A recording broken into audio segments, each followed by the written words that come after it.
अस्सलामुअलैकुम। पाकिस्तानी बच्चों का ये ख्वाब होता है कि वो किसी भी फॉरेन कंट्री में जाके अपनी स्टडी को कैरी ऑन करें।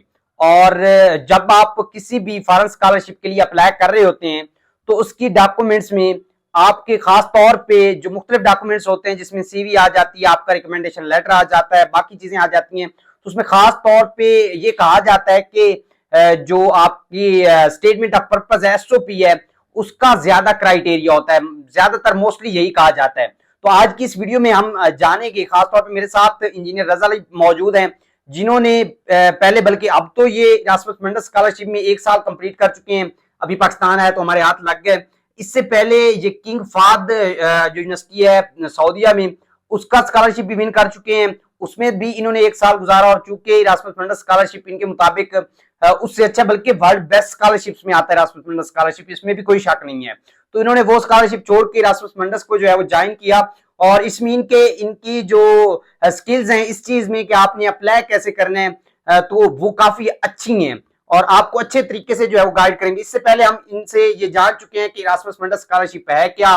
फिर हमने ये भी जाना कि उसके लिए अप्लाई कैसे करना है, कौन कौन से डॉक्यूमेंट्स रिक्वायर हैं। और इस वीडियो में हम जानेंगे। अगर वो आपने वीडियोस नहीं देखी तो हमारे चैनल की प्लेलिस्ट में जाएंगे, इरास्मस मुंडस स्कॉलरशिप के नाम से जो प्लेलिस्ट बनी हुई है उसमें आप पिछली 2 वीडियोस देख सकते हैं। इस वीडियो में हम खास तौर पर डिस्कस करेंगे कि आपने एसओपी सिर्फ फॉरेन कंट्रीज के मुख्तलिफ यूनिवर्सिटीज जो हैं उनके, ये सिर्फ इरास्मस मुंडस के लिए नहीं, बाकी भी जितने स्कॉलरशिप्स हैं, बल्कि पाकिस्तान की भी चंद एक ऐसी यूनिवर्सिटीज हैं जहां पे आपको एसओपी अप्लाई करते हुए मास्टर के लिए, पीएचडी के लिए चाहिए होता है। तो आप अपना एसओपी कैसे अच्छा से अच्छा बना सकते हैं, किस तरह उसमें इंप्रूवमेंट्स ला सकते हैं, आज रजा भाई से जानेंगे। अस्सलाम वालेकुम रजा भाई। वालेकुम सलाम। अच्छा रजा भाई, हमें बताइएगा, जैसा कि आपने पिछली वीडियोस में बताया था हमें, खासतौर पर इरास्मस मुंडस स्कॉलरशिप की बेसिक्स को जब हम डिस्कस कर रहे थे या फिर हमने डॉक्यूमेंट्स की बात की, तो वहां पे आपने बताया कि जो आपका एसओपी है वो काफी इंपॉर्टेंस रखता है। तो अब हमें बताइएगा कि बेसिकली एसओपी इसमें होता क्या है पहले तो शार्टली, और फिर हम आगे चलते हैं कि एसओपी को लिखना कैसे है। बिल्कुल जी। जो स्टेटमेंट ऑफ पर्पस है, एसओपी, ये बहुत इंपॉर्टेंट है। ये इसलिए इम्पोर्टेंट है कि वो आपसे ले रहे हैं, लाइक नाम से ही जा रहे हैं ना, स्टेटमेंट ऑफ पर्पस, कि आप क्यों अप्लाई करना चाह रहे हैं। It is all about you. आपके बारे में ये सब कुछ, कि आपको, या इन शॉर्ट वो ये कहना चाह रहे हैं कि हम आपको क्यों कंसिडर करें, हम आपको क्यों स्कॉलरशिप दें।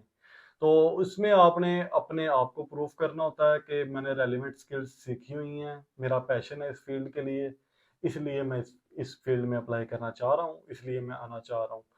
तो इसी वजह से, क्योंकि इसमें आपने अपना बताना होता है, इसको देख के वो एवेलुएट करते हैं कि इस बंदे को ये जो करना चाह रहा है इस फील्ड में, इसको पता भी है इस फील्ड का या नहीं है, इसको पता है कि ये क्या करना चाह रहा है आके। अगर हम इनकी इसको, स्कॉलरशिप आखिर लेना क्यों चाह रहे हैं। हाँ, अगर हम इसको दे देते हैं, इस प्रोग्राम में एडमिशन दे देते हैं, तो क्या ये यही प्रोग्राम वो है जो ये पढ़ना चाह रहा है या कोई और है, ये आपने प्रूफ करना है या उसको। सिर्फ कमाने के चक्कर में हाँ, है, या पैसा बचाने के चक्कर में है, या स्कॉलरशिप से स्टाइपेंड के चक्कर में हाँ, है। बिल्कुल। या ऐसे है कि या शायद ये कुछ और करना चाह रहा है लाइफ में, या इसको भी डायरेक्शन नहीं मिल रही। मीन ये कुछ ऐसे भी स्टूडेंट्स होते हैं ना कि मुख्तलिफ यूनिवर्सिटीज को के स्कॉलरशिप इसलिए भी विन करते हैं, इसलिए भी लेते हैं कि हम वहां पे जाके जॉब्स वगैरह करेंगे और हम बस स्टडी जो है वो बस साथ साथ करेंगे, लेकिन जॉब के लिए उन्होंने रखा होता है ये सोच अपनी। तो उसमें भी ये चीज़ है। अच्छा, इसमें बताइए कि स्टेटमेंट ऑफ पर्पस जो है ये बेसिकली कितने पेजेस का होना चाहिए, इसमें कितने पैराग्राफ होते हैं, शार्टली इसको एक्सप्लेन कीजिए। ये 1 से 2 पेजेस का होता है।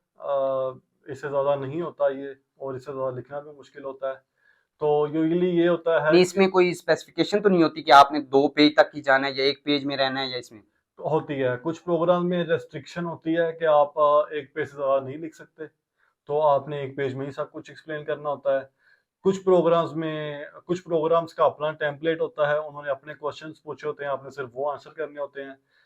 नहीं तो अच्छा, इसमें जो है वो काफ़ी बच्चे ऐसे होते हैं जिनको गाइड करने वाला कोई नहीं होता, और उसमें ये क्वेश्चन भी करेंगे कि हमें कैसे पता चलेगा कि उनकी जो स्पेसिफिकेशन है, लाइक उन्होंने कहा है कि 1 पेज का ही लिखना है या 2 पेज का आपने लिखना है, तो वो कैसे पता चलेगा। ये प्रोग्राम की वेबसाइट से जब आप पढ़ेंगे, उसको थॉरोली रिव्यू करेंगे, तो आपको आइडिया हो जाएगा क्या क्या रिक्वायरमेंट है और किस किस तरीके से करना है। Usually most of the programs में इसका टेम्पलेट नहीं होता कोई भी, वो आपको अलाउ करते हैं जैसे मर्जी आपने लिखना है इसको। तो it all depends upon you कि आपने किस तरह स्टार्ट करना है, किस तरह इसको एंड करना है, आपने दरमियान में क्या स्टार्ट लिखना है।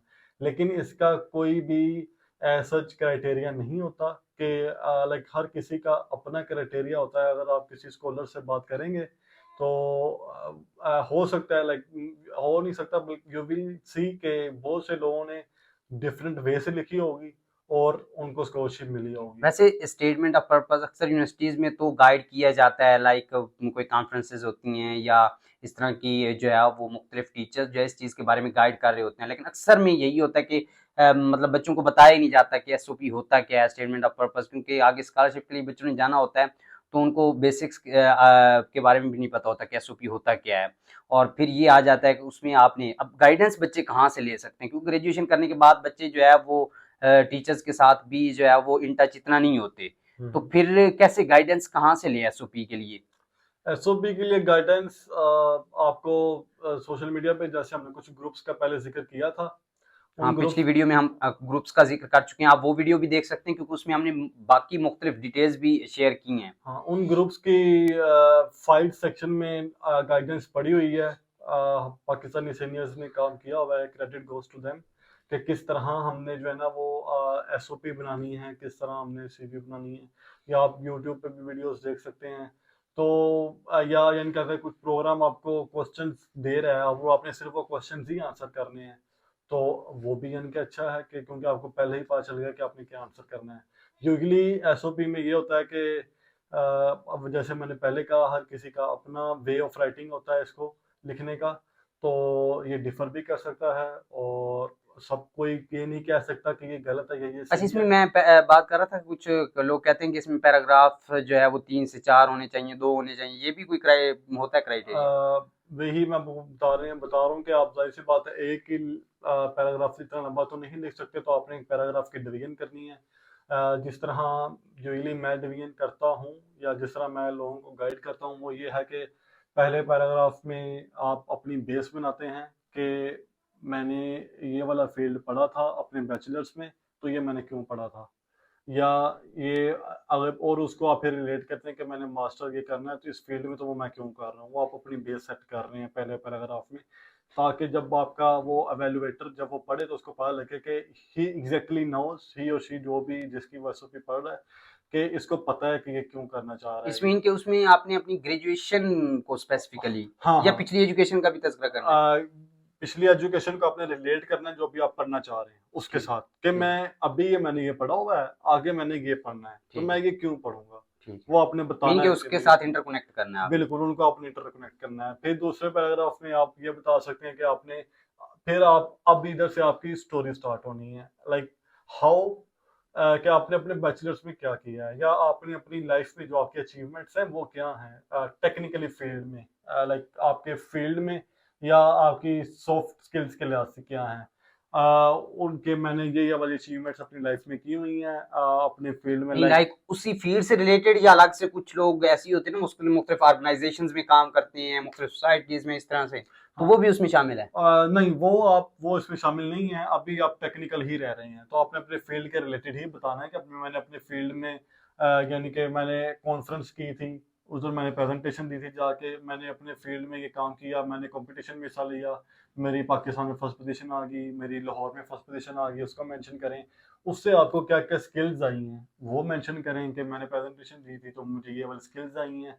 और तीसरे पैराग्राफ में आपने बैचलर्स में जैसे थीसिस होता है आपका, जो अपनी रिसर्च वर्क करना होता है, उसको आप एक्सप्लेन करते हैं मैंने क्या किया, मैंने उसके आपके क्या आउटकम्स आए, उससे मैंने क्या क्या सीखा और आगे मैं उसको क्या करूँगा। इसी तरह फोर्थ पैराग्राफ आपका इंडस्ट्रियल जो आपने वर्क एक्सपीरियंस है आपका अभी तक, वो आप मेंशन करें। इसमें जो गैप वगैरह की हम डिस्कशन कर रहे थे तो वो भी इसमें स्टेटमेंट ऑफ पर्पस में ही लिखनी है हाँ, चीजें? यानी कि अगर आप बैचलर्स के बाद आपने जॉब की हुई है, आपने वो इट मीन्स कि आपने वो टाइम वेस्ट नहीं किया, आप वो उधर मेंशन करें कि मैंने ये जॉब इधर की थी, उधर से मैंने ये वाली स्किल्स हासिल की हैं जो मुझे मेरे मास्टर में हेल्पफुल होंगी।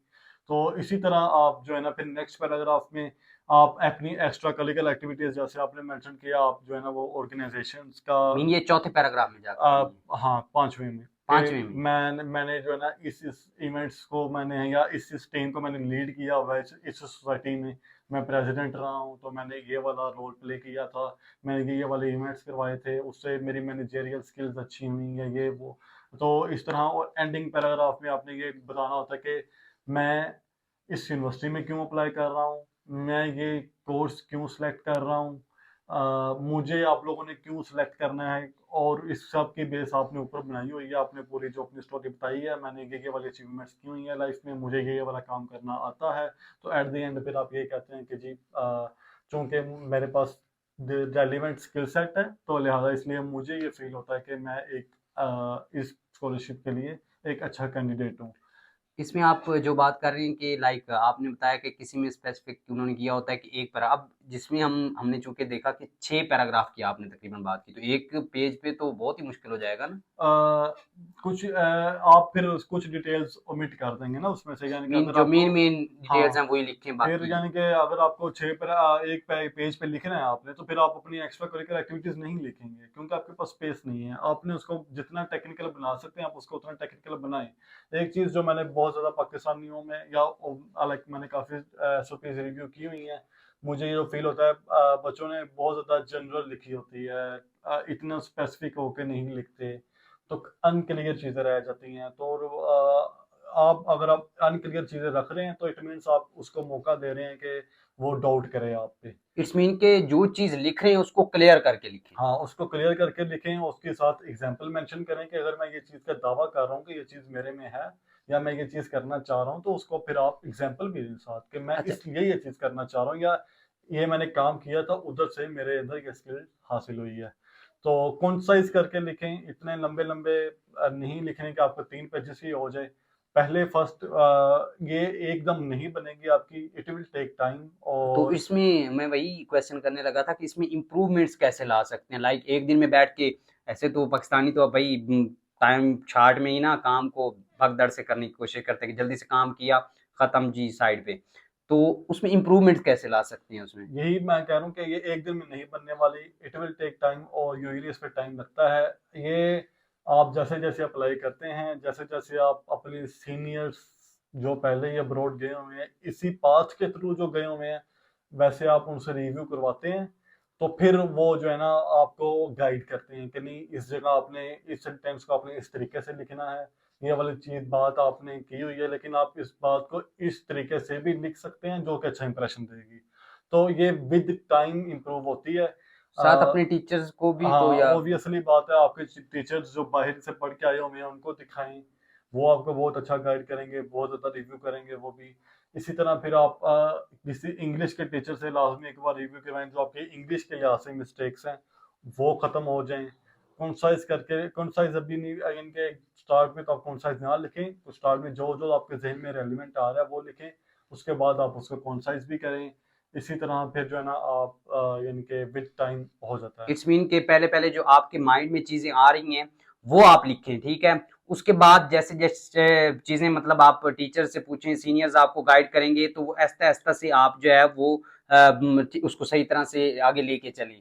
लाइक बिल्कुल। इम्प्रूवमेंट्स उसमें आती जाएंगी। लाइक आप पहले 3 से 4 सफ़ों का लिखते हैं तो उसमें इम्प्रूवमेंट्स ला के आप लास्ट पे जो है वो 2 सफ़ों का लिखें, लेकिन उसको कंसाइज करके उसमें मुख्तलिफ, जैसे आपने बताया कि इंग्लिश के टीचर से भी डिस्कशन कर सकते हैं, ताकि इंग्लिश लाइन में कोई इशू आ रहा है तो उस के बारे में भी। बिल्कुल ऐसे ही। शुक्रिया रजा भाई। अच्छा, इस वीडियो में हमने जाना कि आप अपनी फॉरेन स्कॉलरशिप के लिए और खासतौर पर इरास्मस मुंडस स्कॉलरशिप के लिए एसओपी किस तरह से तैयार कर सकते हैं। अगली वीडियोस में हम जानेंगे कि आप अपनी सीवी या रिकमेंडेशन लेटर जो है वो किस तरह से तैयार कर सकते हैं, उसको मुकम्मल डिटेल में जानेंगे। और पिछली वीडियोस आपने अगर नहीं देखी तो वो हमारे चैनल इसी स्कूल न्यूज पे जो प्ले लिस्ट है इरास्मस मुंडस स्कॉलरशिप की, उस पे मौजूद है, वो भी आप देख सकते हैं। अगर आपका कोई क्वेश्चन है तो आप कमेंट सेक्शन में पूछ सकते हैं, हम बल्कि रजा भाई को भी उसमें इन्वॉल्व करेंगे कि आपके जितने भी क्वेश्चन हों उनका हम वहां पे आपको आंसर करें। मिलते हैं नेक्स्ट वीडियो में, तब तक रखिएगा अपना ख्याल। शुक्रिया।